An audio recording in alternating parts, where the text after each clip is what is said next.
May private chopper. Oo. Ay, may buha baba. Ay, Gumamit na ng helicopter. Gumamit na helicopter ang magnanakaw. ay, Philippine National Police. Sige, papasukin niyo lang ang buhaya. Ha? Papasukin niyo lang yan. Kayo mga Philippine National Police, kayo ay kakampi namin. Kayo ang aming katuwang sa laban na ito. Laban korupsyon. Huwag kayong magalala. Magkakaroon kayo ng adisyonal na trabaho. Pag tayo ay nagtagumpay, ang aatasan natin ang mga kapulisan, paghuhulihin ang mga magnanakaw. Sabi, magnanakaw, hulihin ninyo. Kaya nga, ito pala, no? Mayroon akong kwento. Kanina sa Facebook, Sir, dapat ang ginawa nyo, kinulata. Hindi pa sapat yung pagbaba ni Romualdez. Maraming sinabi, tinuruan ako. Sabi ko, kaibigan, magaling ka pala, baka pwede mo kaming tulungan. Bakit? Ginagawa na namin, tinuturuan mo pa kami. Ha? Bakit? So, mas maganda siguro pasyalan mo kami. Ay, sabi niya, hindi, maraming Philippine National Police at saka AFP. Bakit nagtulak ka ngayon? Akala ko ikaw yung magaling. Ha? Itinulak niya daw ang AFP at saka PNP. Nandiyan naman sila. Kasi kung trabaho nila yon, ginawa na nila ng police at ng army. Hindi pa nila magagawa yon because wala pang court decision. So, magtatrabaho lang ang Philippine National Police kung may court decision. Ano? Ngayon wala pang court decision. Tayo ngayon ang magtatayo ng People's Court. Nakuha nyo? People's Court, magtatayo tayo pag nagtagumpay. Tayo ang mag-uutos sa mga kapulisan na uhulihin nila or ang taong bayan. Taong bayan, people's nga eh. People's arrest. Ha? So, kasi hindi makakaya ng Philippine National Police. Sa dami ng kawatan, hindi nila makaya.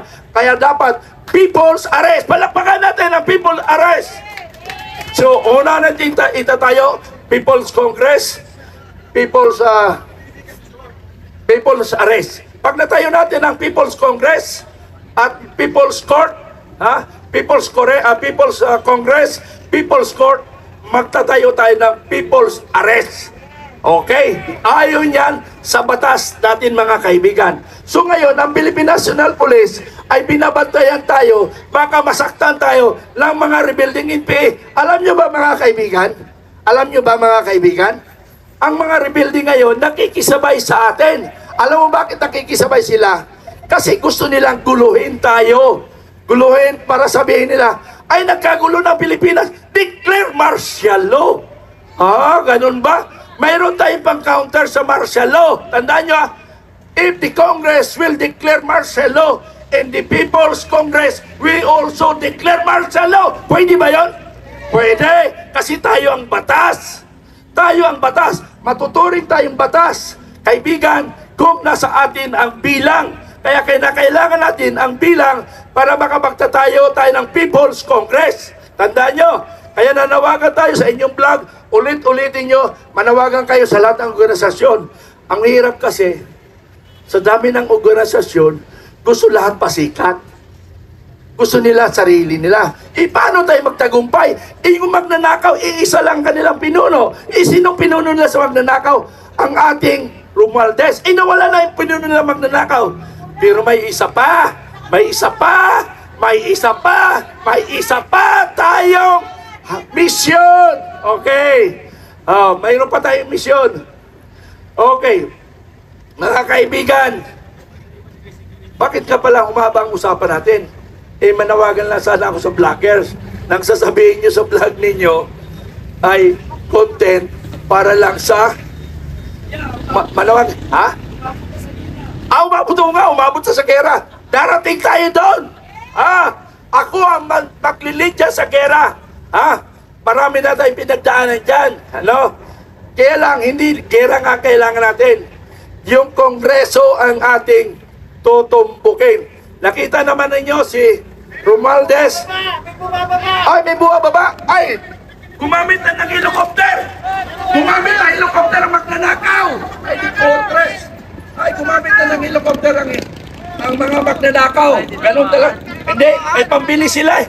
Trilyon pesos nila eh. Simple lang bumili. Pero yung helicopter, chopper, plane na para sa kapulisan at sundalo. Wala silang pambili. Kaya ang mga kapulisan, sarili lang bulsa ang ginagastos nila. Galing sa bulsa nila, naghihirap na dapat yung pera ng kapulisan at kasundaluhan ay ibigay sa kanilang asawa. Pero ang problema, nagagamit nila para sa kanilang misyon. Naghihirap ang bansa, pero si Romualdez at kanyang mga galamay, paldo-paldo ang pera. Pag nagkain sa restaurant, pinagagawa pa yung 175,000 na pera. 175,000 ha? Pinagagawang pagbahay. Ay, ang liit, tarantado! Doon ako nagiinit. Sa totoo lang, pag napapanood kong gano'n, nakikita mo yung kamandang pera. Yung pera ni Romualdez sa Forbes Park, wala na doon. Ha, wala na sa Forbes Park. Ha, nilipat na. Ha, nilipat na yung pera nila. Pero huwag kayong mag-alala. Mayroon tayong decision dyan, mayroon tayong pagplano dyan. Sa lahat ng magnanakaw sa Pilipinas, dalawa lang kanilang pagpipilian. Yung dalawa na yun, confidential, pan.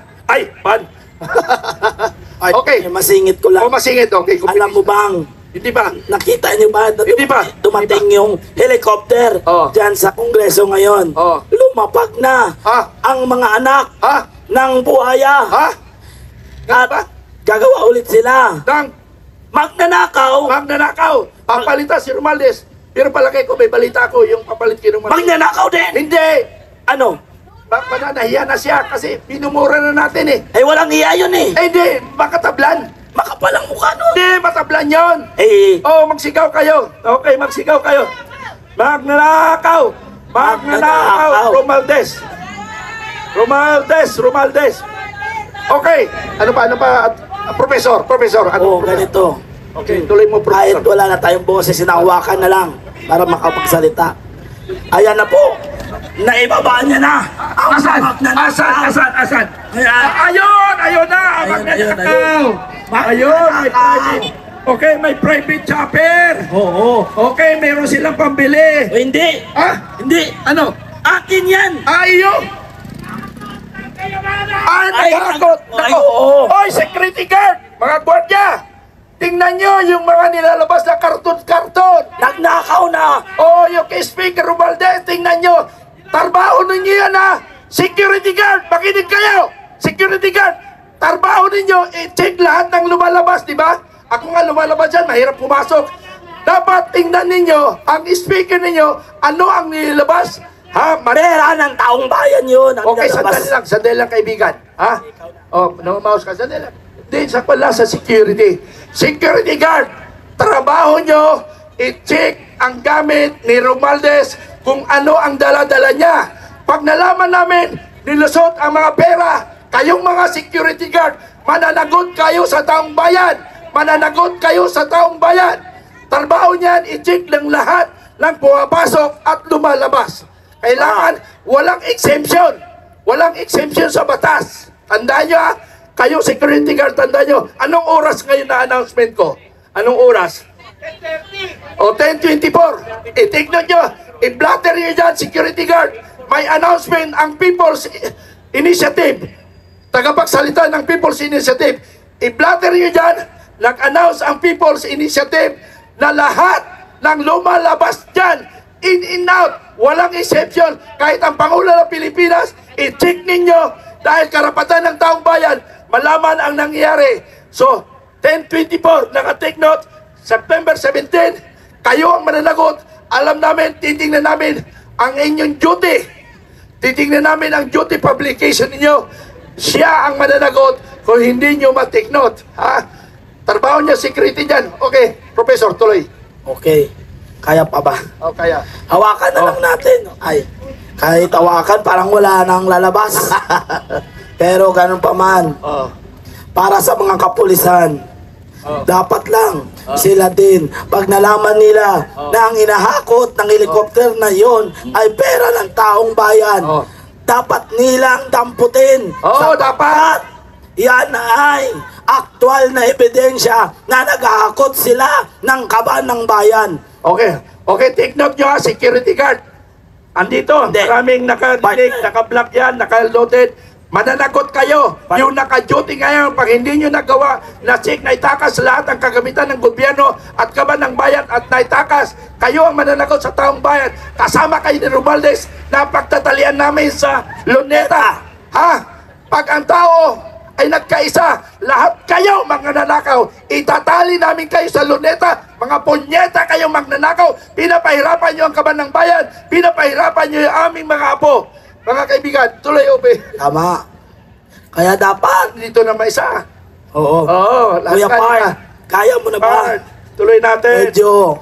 Okay, manawagan tayo. Pasensya na po, Pusin natin. mga kababayan, sapagkat pangatlong araw na itong pakikibaka laban sa korupsyon. Pero hindi po tayo titigil hanggat patuloy silang magnanakaw ang mga putang inang congressman na yan. Hindi tayo natatakot sa kanila. Sapagkat tayo ang nagluklok, tayo din ang tatanggal ng kapangyarihan sa kanila. Mga hindot sila, makonsensya sila. Kaso sa kapal ng mukha, hindi na nahiya. Tingnan mo yung mga driver ng mga yan. Ewan ko ba, protector din yata ng mga amo nilang Baka nga, hindot. baka nga. Baka alam ba ninyo na ang sinisweldo nila sa inyo ay galing din sa buwis ninyo. Hindi yan galing sa bulsa nila. Pera natin yan. Pera ng taong bayan. Okay. Kaya dapat ko ako sa inyo, ibangga nyo na ang sasakyan ng amo ninyo para matigok na. Eh, sila kasama dun eh. Paano yun? Magsama-sama sila. Total. Wag na akong May kahati naman sila. Kaya nga, mayroon akong panukalang batas, mga kaibigan, na gusto kong ipanukala kung sakali magtatagumpay tayo, ang lahat ng mga convicted na korap, lahat ng convicted na korap ay kasama sila sa ikukulong. Ang anak, kapatid, asawa, kasama sila sa ikukulong. Di ba mayroong principal suspect? Di ba may principal suspect? Tapos mayroong accessories to the crime, mayroong accomplice. So kasama sila sa accomplice dahil nakinabang sila, mga kaibigan. So yan yung ipapanukala natin para lahat ng pamilya na magnanakaw, sila na mismo ang magsasabi, oy, papa, tatay, mama, ate, kuya, kapatid, huwag kayong magnakaw kasi masama yan. Masama sa tao, masama sa Panginoon, at kami ay madadamay, makukulong. Kasabwat. So, sa totoo lang po, sa totoo lang talaga, sa natural na pag-uugali, paldo-paldo, tingnan mo yung nag-order sa restaurant, anak yon ng kawatan. Pag nagbayad, 175,000. Nak ng tupa, pera ng taong bayan. So, dapat sila kasama sa ikukulong. So, alam naman ninyo, may mga video na yan, yung 75,000, 75, may mga video yon. So kasama na yan, ikukulong. May mga congressman nag-aagawan pa. Ay, ang liit naman, tarantado! Pera ng taong bayan yan. Pera ng taong bayan yan. Pinagkagastos nyo, walang iya kayo. Alam mo, ito, isang kwento na hindi nyo nalalaman at hindi natin nakukuha ng sabayan ng Pilipino. Si Diskaya, ano naman ang kapangyarihan nun? Si Diskaya? Magagawa niya bang magnakaw? Kasi yung ninanakaw ni Diskaya ay ibinibigay kay Romualdez. Kung saan man dumaan yung 10 tao, ang pinakadulo nun, si Romualdez. Eh bakit si Diskaya ang pinagtutunan natin ng galit? Kaya si Diskaya, kailangan bigayin natin sino ang mga nag-uutos sa kanya. So, talking of investigation. Talking of investigation. So, hindi pa tayo nagsisimula, alam na natin sino ang may kasalanan. Una, yung ground commander, yung ground engineer. Ground engineer. Siya ang may take charge dyan. Siya ang nagsusupervise sa mga private contractor. Sumunod dyan, yung district engineer. Sumunod dyan, regional engineer at national. So, ibig sabihin, si Secretary Buluan, wala na siyang ligtas. Wala siyang ligtas kahit anong sabihin niya pa. Huwag mo na kami paglulukoy Buluan. Kasi kung wala kang alam, tanga kang sekretary. So, kung inamin mong tanga ka, ay pambibigyan ka na lang siguro kasi tanga ka eh. Pag inamin mo publiko, tanga kasi ako eh. Tanga ako. So pag inamin niya, maaaring papatawarin ka ng taong bayan.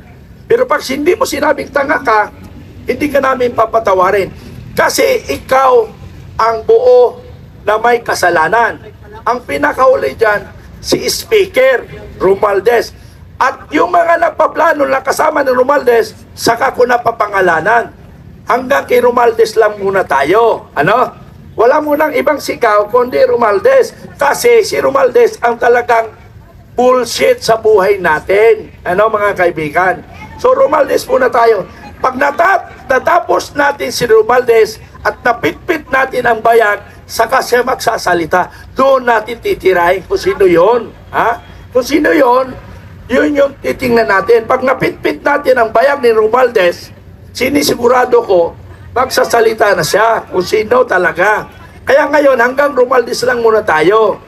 Kasi, alam ko kasi, ang nasa taas ni Romualdez, bali 4 na tao. 4 na tao yan. Ang isa, hindi nyo nakikita. Never nyo pang narinig yun, yung isa. Never nyo narinig yung pang-4. Isip-isipin nyo yun kung sino yung isa. Pero yung 3, maaaring alam ninyo na. Pero yung isa na pinaka-utak na nagdidikta, ay saka ko nasasabihin. Pag napitpit ko na ang bayag ni Romualdez, pag napitpit ko na, nakakawalang galang mga taong ganyan. Biruin mo, nilistay nila ang pera, ang kaban ng bayan. Mga walang hiya talaga ito. Tingnan nyo, ang kasundaluhan, ang kapulisan, hanggang ngayon, wala pa silang increase. Wala pa silang increase. Paano? Ang tingin nila sa kapulisan, kasundaluhan, isa lang ipis yan. Isa lang nilang utusan. Kaya ang binabayaran lang nila, yung mga hiniral. Hiniral lang nakikinabang doon sa mga dapat papupunta sa patrolman, sa private, doon nila dapat doon makarating hanggang private, hanggang patrolman, yung mga sweldo. Ang problema lang, napunta lang lahat sa mga general. Oy, mga body kong general, tandaan nyo mga kaibigan yung mga nakaupo ngayon na mga general sa PNP man o sa sundalo ay mga contemporaries ko sila. Kasabayan ko sila naging officer. Kasi ako, nagmula ko sa CSDF, nagmula ako sa staff sergeant, at ako'y naging tinyente. Nung naging tinyente ako, kasama ko sila. Ang mga nakakasama ko tinyente, yung mga narinig nyo na class 90, 91, 92, 93, 94, 96, yan yung mga kasama ko sa kabundukan noon. Kaya ibig sabihin, kasama ko sila. So alam nila.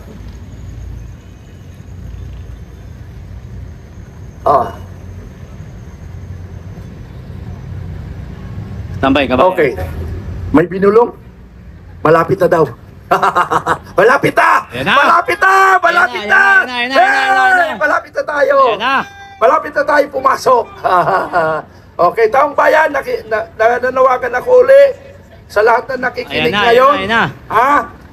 Na yung mga, alam nyo, sa totoo lang mga kaibigan, ang dami nag-promise sa akin. Pag binilang ko, umaabot na ng 15. Pero nabilang ko pa lang 150. So baka nahuli lang na traffic. May lumapag kabayan. Oh, kaibigan! Sa Congress. Palitan mo ako! Halika na, kaibigan!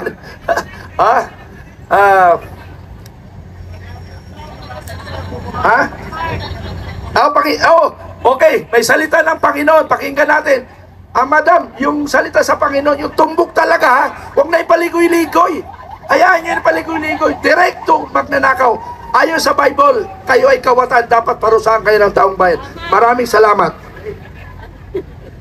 Magandang may umaga sa kakalapag ating ng kabayan. lahat. Malapit Kami po yung grupo sa EDSA, Everyday Group. Bali, 1 taon po kaming nagtitiis sa EDSA. Yung mga kasamahan ko nandito. Yung iba umuwi na ng probinsya. Nung time na yun, na birthday ko, March 11, hindi ko alam na si Tatay Digong pala ay nandoon na sa Villamor. So, nagdala ako ng pagkain sa EDSA, doon ko sinilibrate yung birthday ko. Kaya, lahat ng nangyayari ngayon ay ito ay kalooban ng Panginoon upang ihayag ang kanilang mga kasamaan sa mundo.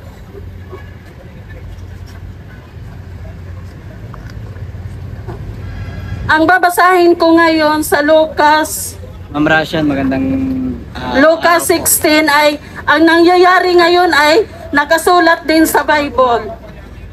Ang nakalagay dito ay ang mayaman at si Lazaro. Si Lazaro ay isang mahirap na tao. Ang mayaman ay ito ngayon, yung mga kongreso, mga buhaya na sa kongres.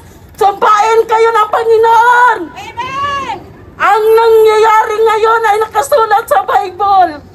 Tandaan nyo, kami Opo, ma'am. mahirap. Kami ang nagbabayad sa inyo. Kami ang nagpapakain sa inyo. Pero ang ginawa nyo, mga kampon kayo ni Satanas. Wala kayong awa sa mga mahirap. Ito ngayon ang dadaranasin ng mga buhaya sa kongreso. May isang mayaman na nagdaramit ng mamahalin at saganang pagkain araw-araw. Ito ngayon ang nangyayari na mga walang utang na loob, mga walang hiya, ang kakapal ng mga mukha nyo. Kaming mahihirap ay nagdaranas, pero kayo ay nagpakasarap sa tao ng aming mga taxpayers. Mga walang utang na loob kayo, mga walang hiya. Upang Standby kabayan, standby. At may isa namang pulubing nangangalang si Lazaro. Tadtad ng sugat na nakalupasay sa may pintuan ng sugat magsasalita, ma'am. na nakalupasay sa mga pintuan ng sugat ng mayaman. Itong mayaman ngayon ay nauugnay ngayon sa alam nyo, sa Malacanang nagpapasarap sila. Hindi nila iniisip ang mahirap ay tayo. Tayo mahirap, sila mayaman, na tayo ay namumulot ng mumo. Naghihirap tayo upang makakain sa araw-araw. Pero anong ginawa nyo? Mga magnanakaw kayo sa kongreso, mga buhaya, sumpain kayo ng Panginoon. Darating ang araw, kayo ay magdurusa. Ngayon ay nagpakasarap kayo ngayon. Pero may araw na magbabayad kayo ng inyong mga kasalanan. Dahil kung ano ang inyong itinanim, yun din ang inyong aanihin. Opo. Upang mamulot kahit mumong nahuhulog mula sa hapag ng kainan at do'y nilalapit siya Uy, ng live ito, aso live. at Live ito, tinala kabayan. ng kanyang mga sugat. Live ito, live, Tinigilan. Salamat po. Namatay mga ang kabayan, suporta nyo. pulubi. Live ito, live. Ito si Lazaro ang pulubi namatay at dinala ng anghel sa piling ni Abraham. Namatay rin ang mayaman, ngunit inilibing siya sa gitna ng kanyang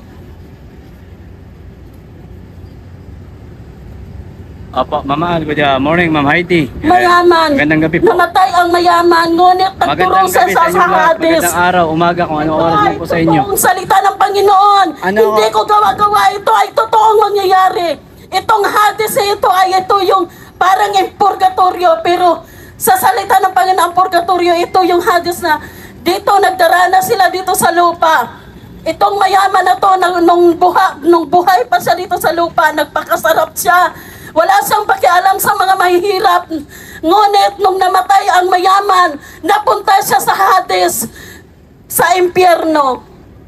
Pero yung mahirap na si Lazaro, kahit mahirap siya, kahit namulot lang siya ng kanin ng lupa sa mayaman.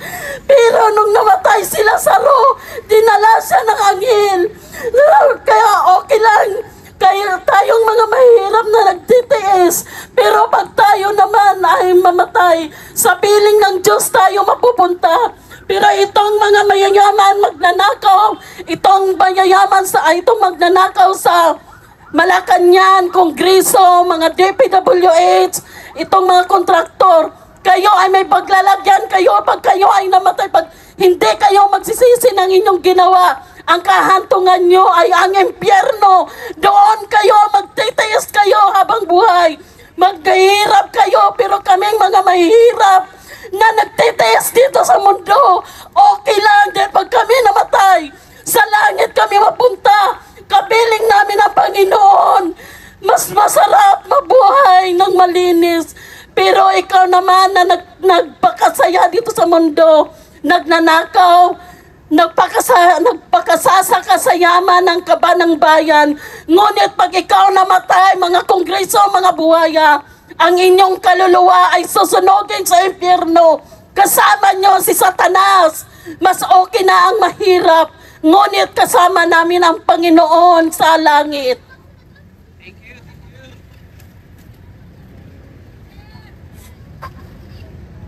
Higit sa lahat,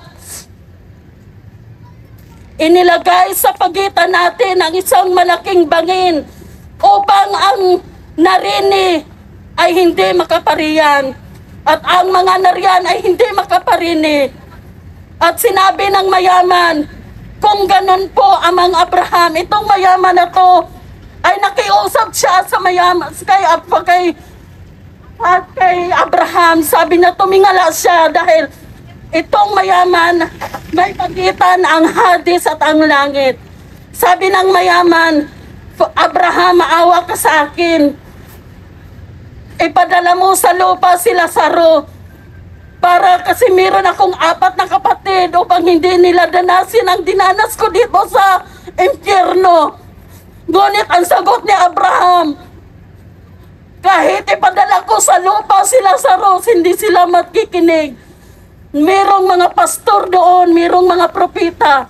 Nasa kanila na yon kung makikinig sila. Kaya itong mga buhaya na to, kung hindi sila magsisi sa kanilang mga ginagawa, kung hindi sila magbagong buhay, patuloy silang magnakaw ng kaba ng bayan, balang araw, hahabulin din kayo sa batas ng tao o sa Diyos.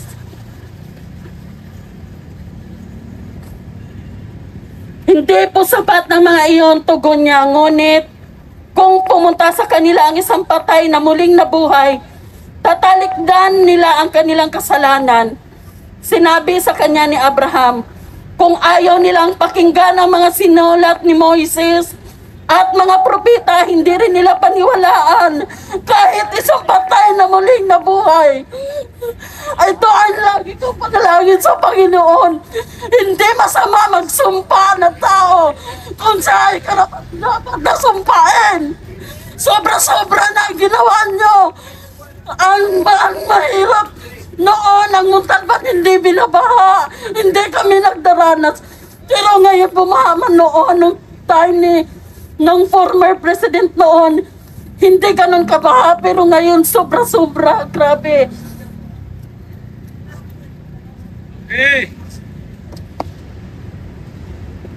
Kaya ako lagi kong panalangin sa Panginoon, hindi masama sumpain ang mga magnanakaw. Dahil ang sabi ng Panginoon, mabuti pang kunin na lang sila ng Panginoon kaysa patuloy sila nagkakasala at naghihirap ang mga taong bayan. Meron akong ginawa ditong parable, inano ko to, parang pinagawa ko to sa anak ko. Ang mayaman ay inuugnay ko sa kasalukuyang mga politiko ngayon. President, Congress, Tambaloslos at Saldico. At mga nepos-bibis. Mga magnanakaw at nagpakasasa sa taxpayers ng magagawa. Ang mahirap ay tayong mga taong bayan. Isang mahirap, isang kahig, isang tuka. Nagdurosa tayo sa baha at may namamatay pa dahil sa baha at nagkakasakit pa. Walang ospital at walang pambayad sa ospital at walang pambili ng gamot. Ito po ay totoo po ito. Naranasan po namin ito. Alam nyo mga mayayaman dyan, mga magnanakaw sa kongreso. May pagkalalagyan din kayo. Pangatlong araw na ito, ma'am. Huwag tayong mababahala dahil mapalad tayong mga nahihirapan. Opo. At malinis ang ating pamumuhay. Lumakad tayo na walang inaagrabyado sa kapwa. Busina! Ayaw nyo na sa korupsyon! Ayaw nyo na sa korupsyon! Diba? Ayaw nyo na sa korupsyon! Bubusina kayo! Ipakita nyo! Ayaw nyo natin ng korupsyon! Bubusina kayo! Busina! Busina! Ipakita nyo! Nakasampa nyo! Kung galit na kayo sa korupsyon, bumusina mo tayo pagsuporta sa anti-corruption. Busina! Busina! Busina! Busina! Busina! Busina! Kung galit... Mga kababayan! Hinilig po ang tinig ng ating mahal na congressman! Bababa po sa dito! Bababa si Congressman Barsagaliga, mga kabayan! At kaya na nila, bakit bilang patunay po nito, mga kabayan, ang mga motorista, di ba, ayaw nila ng korupsyon? Patunayan po ninyo, ayaw nila ng korupsyon. Pumusina po tayo, sabay-sabay! Pusina! Pusina! Pusina! Pusina! Pusina! Ayaw nila ng korupsyon! Pusina! Pusina! Pusina! Isa lamang po ang congressman na tumugon sa ating kahilingan na ayusin at bigyan solusyon at pansin ang problema ng ating bansa. Yan po, mga papalabas na yan, tandaan niyo po, yan po ang buhaya.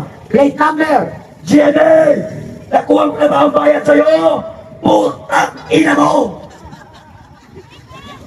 Gago kang bias ka, media ka! Pagdating sa nakakaliwa, ang bibilis ninyo! Pagdating sa korupsyon, tahimik kayo, animal kayo! Wisit! Mainstream media ang bayanan! Ayaw mong ipa-cover ito! Bakit? Hindi po ito politika! Laban ang po ito! Laban sa korupsyon! Kita nyo, puro vlogger ang kasamahan namin! Mainstream media, wala! Bakit? Takot sila! Takot sila! Takot na takot! Lahat po ng media ang pumasok dito sa House of Cross. Bayaran po! Net 25, TV Patrol, GMA, at iba pang mga media at radio na pumasok dyan. Bayaran lahat yun. Kaya po sila pumasok dyan para kunin ang sahod nila para hindi ipalabas sa TV etong ginagawa natin. Bakit? Wala silang ibang nagiging plan maliban sa watawat ng Republika ng Pilipinas. GMA, buwisit na media. Bumusina po tayo kung kayo ay tumututol sa korupsyon! Busina! Busina! Busina! Bumusina po tayo!